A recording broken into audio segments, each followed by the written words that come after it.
Son las 6:59. Buenos días, dominicanos, dominicanas, ciudadanos y ciudadanas del mundo.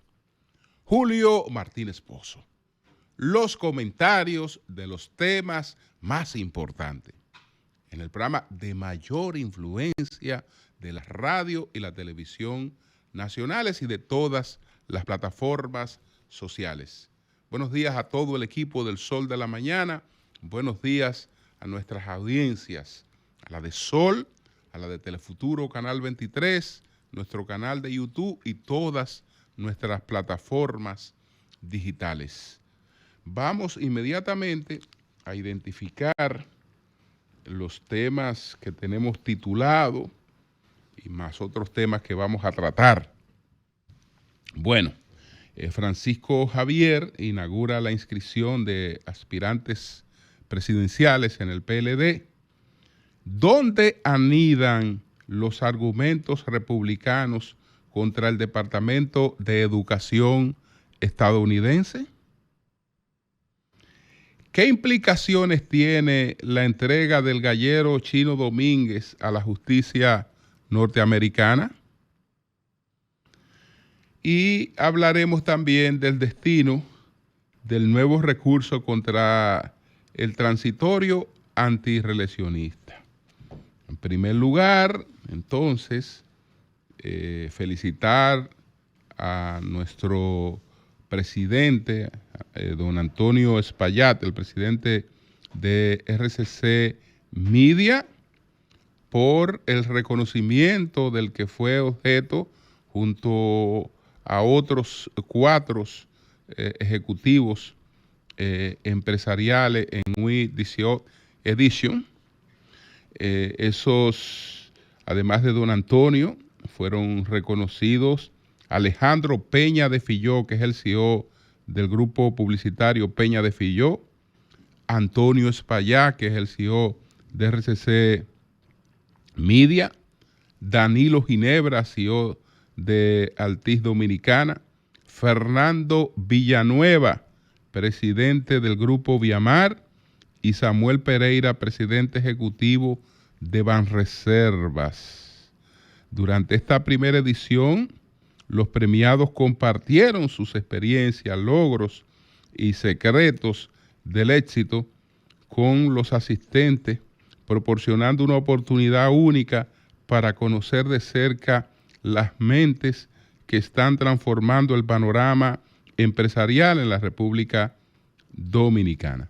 Así es que nuestras felicitaciones para todos, especialmente para don Antonio Espaillat, que es el líder, el presidente de RCC Media. Entonces, empiezo de inmediato con otros temas que también tengo que tratar. Señores, todo lo que ocurrió, todo el conflicto con el tema del canal haitiano, y hoy nos encontramos con una revelación que hace el Diario Libre, que desmiente lo planteado por Olmedo Cava, que es el director del INDRI. Dice el Diario Libre que, contrario a lo declarado por el director del Instituto Nacional de Recursos Hidráulicos, INDRI, Olmedo Cava, el canal construido por Haití en la orilla del río Masacre, a su paso entre la localidad haitiana de Juana Méndez y la dominicana de Dajabón, sigue su curso y está en pleno funcionamiento. A menos de 150 metros se escucha el sonido de la corriente de agua que fluye por el cauce del río, marcando el inicio de la obra. Esta construcción se convirtió en un punto de discordia entre República Dominicana y Haití. Entonces, está operando el desvío que hicieron los haitianos de las aguas del Masacre. Está operando sin ninguna dificultad. Esa es la revelación con imágenes que hace en el día de hoy el diario Libre. Por otra parte, entonces, señores, tenemos esto también en la frontera, en Dajabón, un rebrote de PPA, de peste porcina africana. Un rebrote de la peste porcina africana PPA confirmado por las autoridades de la Dirección General de Ganadería. Ha causado preocupación entre los productores de cerdo del municipio del Pino en la provincia de Dajabón. Pese a que el país fue declarado fuera de emergencia por un comando del Departamento de Agricultura de los Estados Unidos en noviembre de 2024, la enfermedad ha reaparecido en este municipio luego del trasiego irregular de cerdos desde varias provincias del Cibao, aseguró el director regional noreste de DIGEA, de la Dirección de Ganadería, Eduardo Paulino. Así es que tenemos un rebrote de peste porcina africana en varias granjas en Dajabón. Por otra parte, hay un informe, un ranking sobre la felicidad que dice que los dominicanos hemos descendido en la felicidad. Dice que hemos bajado como unos 6 escalones. ¿Has pensado recientemente que eres menos feliz que antes? Esta pregunta cobra relevancia tras la publicación del Informe Mundial de Felicidad 2025, donde República Dominicana descendió 7 posiciones respecto al año anterior, ubicándose ahora en el puesto 76. Entonces, bueno, los dominicanos no estamos ni podemos estar entre los países más felices del mundo. Nosotros podemos figurar entre los países más alegres del mundo. Que la alegría y la felicidad son cosas distintas. Nosotros somos un pueblo muy alegre, pero la felicidad tiene que ver con el confort, la estabilidad de la vida, que no se trata solo de tener las cosas materiales que tú requieres para vivir, sino las satisfacciones espirituales, etcétera, etcétera. Es decir, tener una vida en equilibrio. Tener una vida en equilibrio, esa es la felicidad. Lo otro es la alegría. Yo no tengo un peso. ¿Y qué voy a hacer? Irme a beber una cuanta fría. Estoy nada. O se murió un amigo. Bueno, ¿qué vamos a hacer? Vamos a hacer un serrucho ahí en lo que lo estamos velando, etcétera, etcétera, etcétera, y vamos a hacer cuentos. El dominicano, o estamos en un cumpleaños, siempre expresa esa alegría. Pero la alegría se parece a la felicidad. Lo único que la alegría es momentánea. Es momentánea. Tú te la pasas celebrando en un sitio, etcétera, pero cuando llega a tu casa las condiciones son deprimentes. O al otro día en tu centro de trabajo, que la felicidad se concentra sobre todo. Todos estos países que están en primer lugar en el ranking sobre la felicidad, pues el primer lugar, adivinen cuál es. El primer lugar para la felicidad de una persona es el lugar donde trabaja. E incluso por encima de lo que debe ser lo primero, que es el hogar. Pero resulta que uno pasa más tiempo en el lugar donde trabaja que en el hogar. donde está ya horas específicas, horas de descanso, etcétera, etcétera, etcétera. Entonces, esas son cosas, digamos, distintas. Felicidad y alegría. Entonces, bueno, vamos a adentrarnos en los otros temas que identificamos. La inscripción de Francisco Javier García como aspirante presidencial dentro del Partido de la Liberación Dominicana. De acuerdo con los métodos de ese partido, pues quien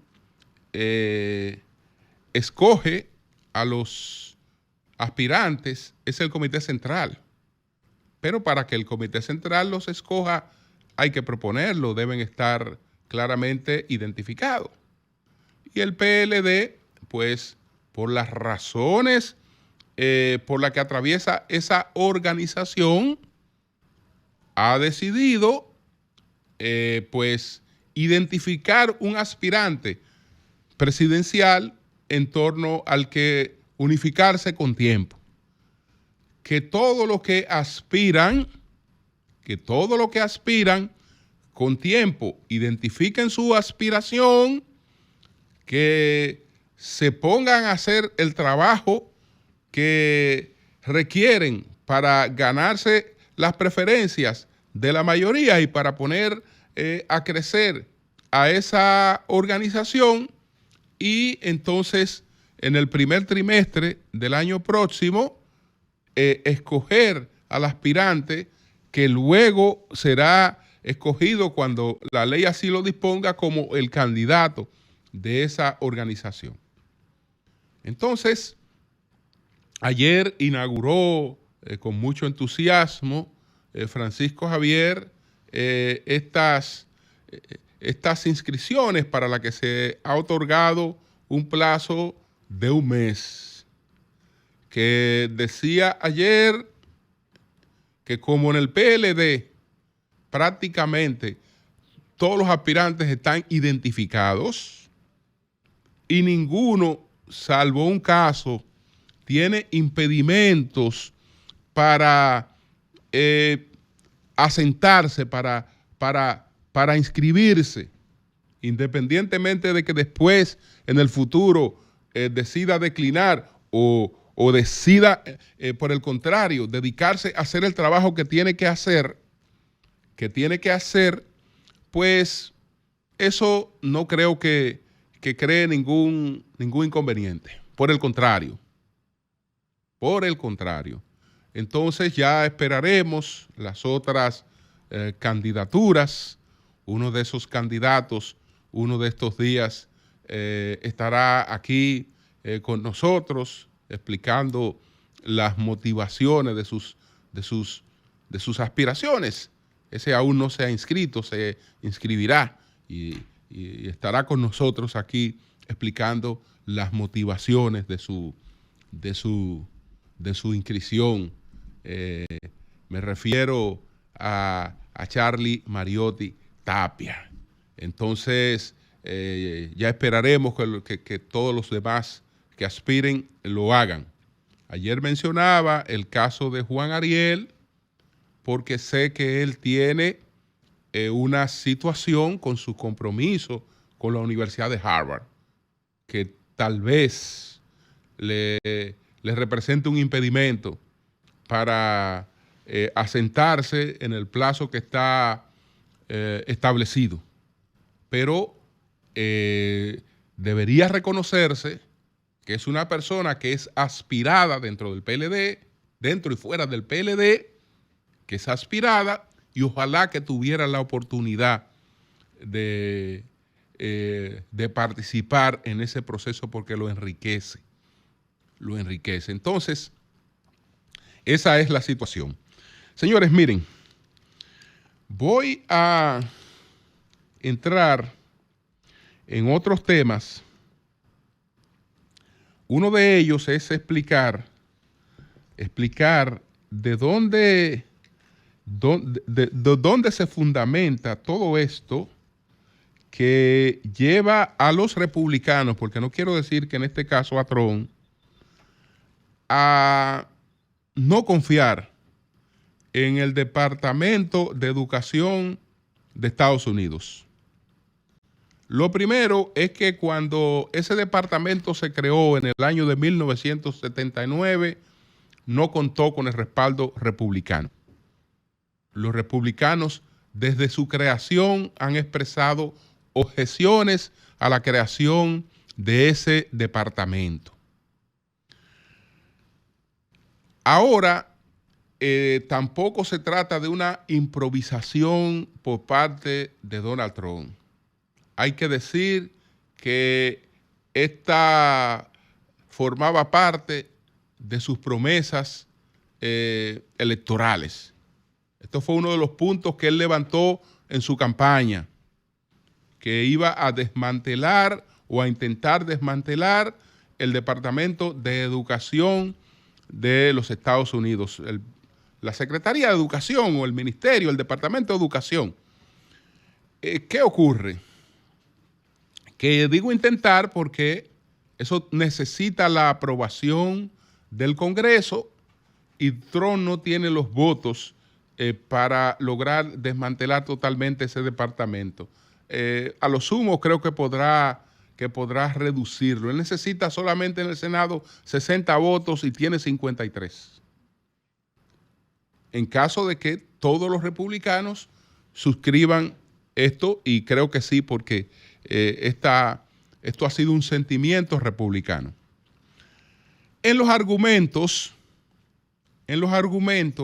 los hay, digamos, objetivos y los hay ideológicos. ¿Cuáles son los argumentos objetivos? Bueno, el presidente Trump dice lo siguiente: ¿cuántos años tiene este departamento y cuánto hemos invertido? Tenemos 45 años desde 1979 y hemos invertido 3 billones en este departamento. 3 billones hemos invertido, que serían 3.000 millones de millones, porque sabemos que hay una diferencia entre lo que es 1 billón para Estados Unidos y lo que es 1 billón para la mayor parte del mundo. Para nosotros eso sería como 1 trillón. Pero bueno, Trump dice, hemos invertido 3.000 millones de dólares. Los resultados son pobres. Los resultados son pobres. Probablemente no se noten tanto en las matemáticas, en la lectura, etcétera, si lo vemos en prueba PISA. Pero cuando lo vemos desde otra óptica, hay un dato objetivo. La matriculación de niños de 3 a 5 años en los Estados Unidos, en la educación de Estados Unidos, ¿usted sabe de cuánto es? Es de apenas un 67%. Esa es la menor tasa de matriculación de todos los países desarrollados, de todos los países OCDE. La menor tasa de matriculación la tiene Estados Unidos. Es decir, el dato objetivo es que hay una inversión que no se corresponde con resultados. Y eso es verdad. Eso es verdad. Ahora, aquí también hay datos de naturaleza ideológica. Hay datos de naturaleza ideológica porque en ese departamento fue tomando el progresismo una gran influencia. Fue tomando una gran influencia y cuando nos preguntamos en principio realmente qué cosas representaba esa influencia, en principio, cosas con las que todos estamos de acuerdo. En principio, porque con la igualdad entre los hombres y las mujeres, ¿quién está en desacuerdo? Nadie. Y claro, y esa fue una de, digamos, de las razones o de las banderas del progresismo. Nadie está de acuerdo con eso, en desacuerdo. Estamos hablando con la enseñanza de la historia del país. Ustedes saben que el progresismo no habla de la enseñanza de la historia del país, sino habla de la enseñanza del pasado racial del país. Y ya eso es un sesgo. Ya eso es un sesgo porque ningún país se puede dedicar a enseñar su pasado racial. ¿Por qué? Porque lo que tiene cada país y lo que tiene Estados Unidos y todos los países del mundo es enseñar su historia. Y en su historia están las fortalezas, están las debilidades, está todo lo que ha pasado. Pero todo lo que ha pasado sin sesgo, porque la esclavitud no la inventó Estados Unidos. La ha vivido toda la humanidad. Entonces, eso lo que conduce es a una cuestión de desapego, porque por ahí se conduce a que los padres fundadores de una nación fueron esclavistas. Fueron esclavistas y ya de lo que se trata es de una destrucción de lo nacional, buscada expresamente. Entonces ahí los republicanos tienen razón. ¿Cómo diablo usted me va a hablar a mí que tenemos que poner un capítulo de enseñanza del pasado racista del país? No, lo que tenemos que enseñar es la historia de nuestro país. Y en la historia de nuestro país hubo esclavitud. Y en la historia de nuestro país hubo grandeza. Hubo esto, hubo aquello, hubo de todo. Es la historia que vamos a enseñar completa. Completa la historia con todo lo que ha tenido. Sin ningún prejuicio. Entonces, eso. Por otra parte, bueno, hay algo que sí, con lo que todos estamos de acuerdo. Respetar los derechos de los colectivos LGTBIQ más. Perfecto, con eso todos estamos de acuerdo. Pero, ¿qué es lo que ocurre? Que además de eso, el progresismo, que hoy se llama wokismo, dice que la educación está caracterizada por lo que ellos llaman una injusticia epistémica. La injusticia epistémica, que eso no es otra cosa que determinar de dónde viene el relato. Un relato no es verdad ni es mentira, sino hay que partir de quien hace el relato. Y partimos de quien hace el relato muy influenciado por las teorías francesas, por los grandes teóricos franceses. Uno de ellos plantea, que es Foucault, que no existe saber independientemente del poder. Y como el poder para Foucault está en todas las esferas de la vida humana, lo primero que tenemos que determinar es quién habla. No la validez de lo que dice, sino quién habla. ¿Habla un blanco? Ah, bueno, ya él habla desde una óptica. ¿Habla un hombre? Bueno, ya eso viene con esta injusticia epistémica. Y además de la justicia epistémica, entonces hay otros componentes sobre los que ellos van. Para contrarrestar el hecho de que el sexo sea asignado por la biología y que haya unas condiciones naturales en ese sentido, entonces se ha inventado el progresismo que la biología es una ciencia enferma, que tiene dos padecimientos. Ellos identifican dos padecimientos, el androcentrismo y el heterosexismo. Entonces, hay que excluir eso.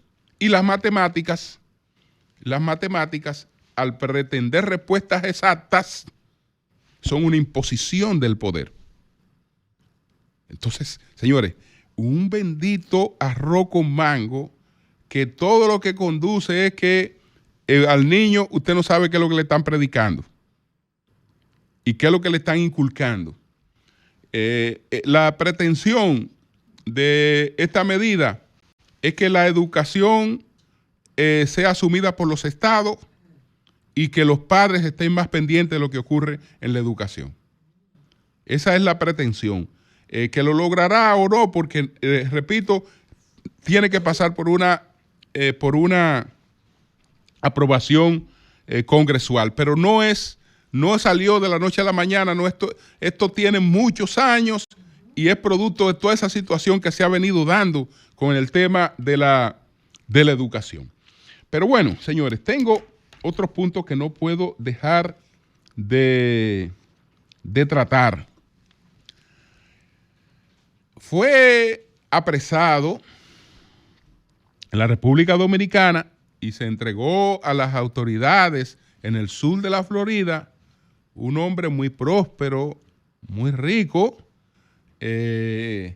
muy vinculado al exdiputado de PRM, el señor Miguel Gutiérrez, que es conocido como el Chino Domínguez.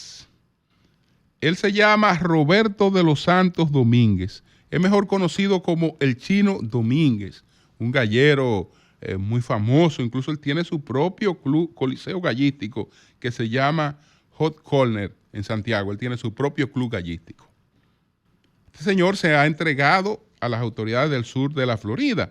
En principio, estamos hablando de que la captura, su localización, es producto de una colaboración entre la fiscal del Distrito Sur de la Florida, Helen De Angelo, la DEA y la Dirección Nacional de Control de Drogas, encabezada por el vicealmirante Cabrera Ulloa, que esa colaboración permitió el apresamiento de este caballero, y este caballero ya está entregado en el sur de la Florida. Pero también se plantea que este caballero es producto de las negociaciones del señor Miguel Gutiérrez. Porque con el señor Miguel Gutiérrez han ocurrido dos cosas. Su hermano, que fue y se entregó posteriormente al apresamiento del señor Gutiérrez, ya está en Santiago. Ya su hermano, que lo apodan el alemán, ya está aquí. Ya el alemán está aquí. Entonces, lo de este señor ocurre, no solo que el alemán está aquí, sino que acuérdense que el señor Gutiérrez llevó a cabo una negociación, pero la justicia de los Estados Unidos es distinta a la nuestra. Aquí llega una acusación, el tigre da un testimonio que no se sabe si es verdad o mentira, dice cualquier disparate, lo que fuere, y ya. El señor Gutiérrez llegó a un acuerdo con la justicia de Estados Unidos. La justicia le dijo, sí, está bien, este acuerdo. Mientras tanto, tú tienes 16 años en la costilla. En la medida que tú me vayas dando cosas, yo te voy quitando años. Ya el señor Gutiérrez se ha quitado 5 años de encima. Ya se ha quitado 5 años de encima. Ya la condena va por 11. Ya va por 11. No sé si le abonen ahora con la entrega del Chino Domínguez, pero el Chino Domínguez también va a cantar, va a negociar y va a hablar. ¿Qué implicaciones? El Chino va a hablar, el Chino va a negociar. El Chino Domínguez va a negociar, va a hablar también. Entonces, ¿qué implicaciones tiene eso? No lo sé. Pero él va a negociar y él va a hablar. Él va a hablar y parece ser que él es parte de las delaciones o de los compromisos que ha hecho Gutiérrez, porque fíjense que aquí se habla de una fiscal del Distrito Sur de la Florida, la fiscal que negoció con Gutiérrez. Esa fue la que en colaboración con la DEA, con la del NSD, que permitieron la captura de este caballero aquí en Santiago, y ya él está en los Estados Unidos. Vamos a ver posteriormente qué cosas implica la entrega del Chino Domínguez. Pero mientras tanto, Gutiérrez ha ido recibiendo las compensaciones de sus colaboraciones. Ya tiene 11 años de 16, ya decir que se ha quitado 5 años de encima. En la medida que siga dando otras cositas, se le seguirán bajando los años a Gutiérrez, pero es dando y dando. Eso es dando y dando.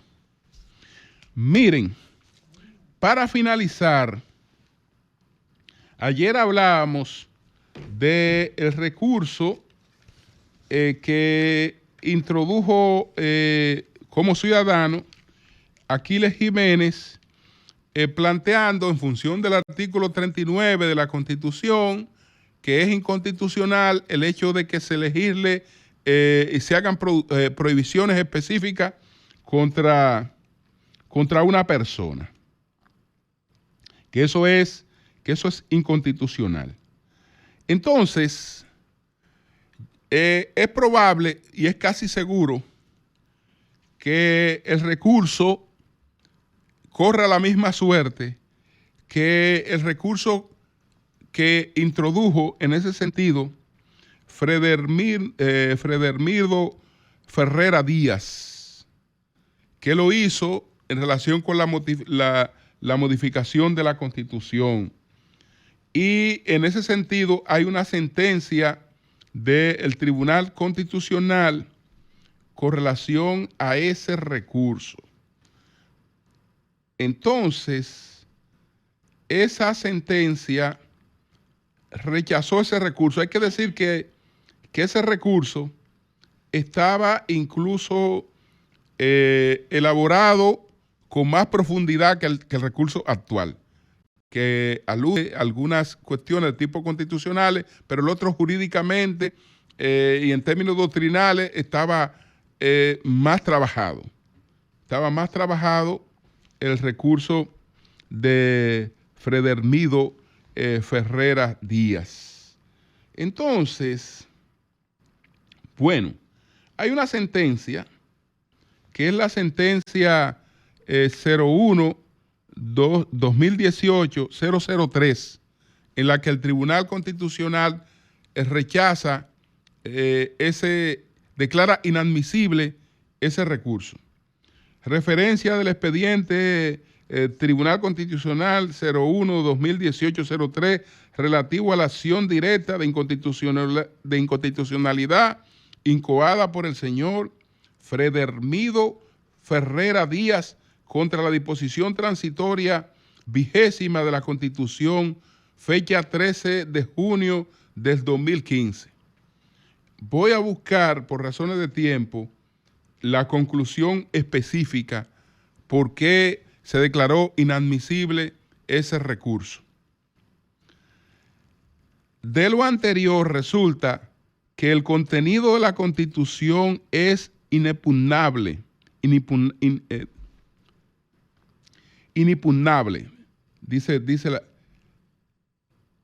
De lo anterior resulta que el contenido de la Constitución es inimpugnable por medio de demandas de garantías mediante el ejercicio de procedimientos constitucionales. De la lectura del artículo 267 resulta la imposibilidad de que cualquier órgano distinto a la Asamblea Nacional Revisora modifique la Constitución, pues permitir que el Tribunal Constitucional o cualquier órgano del Estado modifique o anule alguna disposición de la Constitución sería usurpar el poder constituyente, atentar contra el orden constitucional y democrático, perpetrándose un golpe a la Constitución. Es decir, es tal y como planteaban allí en el día de ayer, que no hay nada en la Constitución, por más inconstitucional que parezca, que sea inconstitucional. La Constitución no contiene nada que sea inconstitucional. Y si hay algo que se entiende que entra en contradicción en la propia contradicción, solo una asamblea revisora puede revisarlo. No lo puede hacer el Tribunal Constitucional. Esa es la conclusión.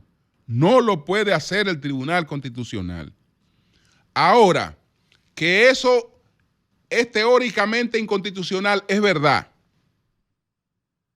Es verdad que eso es inconstitucional, teóricamente inconstitucional. Ahora, la declaratoria de inconstitucionalidad no la puede dar ningún órgano, ni siquiera el Tribunal Constitucional. En ese aspecto, en cualquier contenido de la Constitución, tiene que ser solamente la Asamblea Revisora. Cambio y fuera.